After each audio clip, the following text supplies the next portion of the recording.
మోకాళ్లలో గుజ్జును పెంచి నొప్పిని తగ్గించి సర్జరీని దూరం చేసే ఫ్రీడమ్ వాక్. జనాల ఆరోగ్యం గురించి ఆలోచన లేదు. వారు ఏమైనా పర్వాలేదు, చివరికి చచ్చినా నో ప్రాబ్లం. మాకు కావాల్సింది డబ్బులే. దానికోసం ఏమైనా చేస్తాం. కుళ్ళిపోయిన ఆహార పదార్థాలు పెడతాం.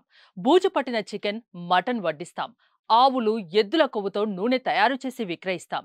ఇదే ఇప్పుడు సమాజంలో కొందరి తీరు. కాసుల కోసం ప్రజల ప్రాణాల్ని అస్సలు లెక్క చేయడం లేదు.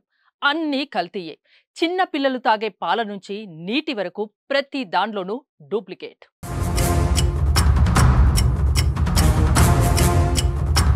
చివరికి ఒక అడుగు ముందుకేసి నూనెను కూడా పశువుల కొవ్వు నుంచి తయారు చేస్తున్నారు దుర్మార్గులు.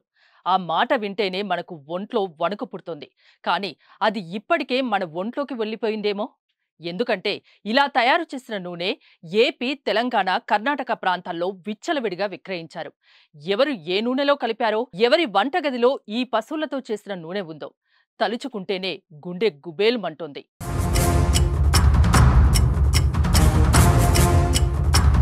పశువుల కొవ్వుతో నూనె తయారు చేసిన ముఠాలు ఇప్పటికే ఎన్నో పట్టుబడ్డా ఇంకా కుప్పలు తెప్పలుగా ఉన్నాయి. ఇప్పుడు జోగులాంబ గద్వాల జిల్లాలో కొత్త ముఠా బయటపడింది. ఊరికి దూరంగా ఒక గుడిసెలో పశువుల కొవ్వుతో నూనె తయారు చేసి స్థానికంగా విక్రయిస్తున్నారు. ఐజా పట్టణంలోని ఎస్సీ కాలనీకి సమీపంలో కొందరు రేకులతో కూడిన గుడిసెను ఏర్పాటు చేసుకుని నూనెను తయారు చేస్తున్నారు. ప్రతి ఆదివారం పట్టణంలోకి వస్తున్న ఎద్దుల కొవ్వును గుడిసెకు తరలించి అక్కడే మంటపై కరిగించి నూనె తయారు చేస్తున్నట్లు కాలనీవాసులు గుర్తించారు. స్థానికంగా విక్రయించడంతో పాటు నాగల్దిన్నె వంతెన మీదుగా ఏపీ, కర్ణాటక ప్రాంతాలకు తరలించి సొమ్ము చేసుకుంటున్నారు. గుడిసెలో నుంచి దుర్వాసన వస్తుండటంతో గ్రహించిన కాలనీవాసులు పోలీసులకు సమాచారం అందించడంతో వారు చేస్తున్న పాపం లోకానికి తెలిసింది. దీంతో రంగంలోకి దిగిన పోలీసులు గుడిసెను పరిశీలించి నూనె తయారీకి ఉపయోగిస్తున్న పదార్థాల్ని స్వాధీనం చేసుకుని ల్యాబ్కు పంపించారు. ఇంతకాలం కొవ్వుతో తయారు చేసిన నూనెను ఎక్కడెక్కడ విక్రయించారనే వివరాల్ని సేకరిస్తున్నారు. ప్రజల ప్రాణాలతో చెలగాటమాడుతున్న తయారీదారులను పోలీసులు వెంటనే పట్టుకొని కఠిన చర్యలు తీసుకోవాలని ప్రజలు గట్టిగా కోరుతున్నారు.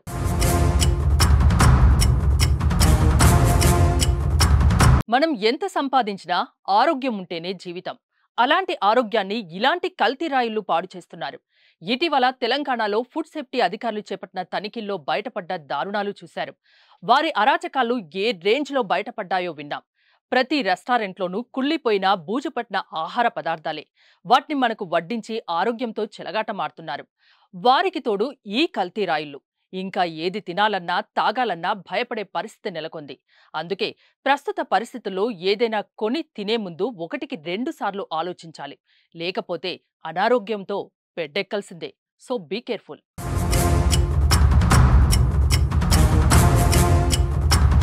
సుమన్ టీవీలో మీ పర్సనల్ అండ్ బిజినెస్ ప్రమోషన్స్ కోసం కింది నెంబర్కి కాంటాక్ట్ చేయండి.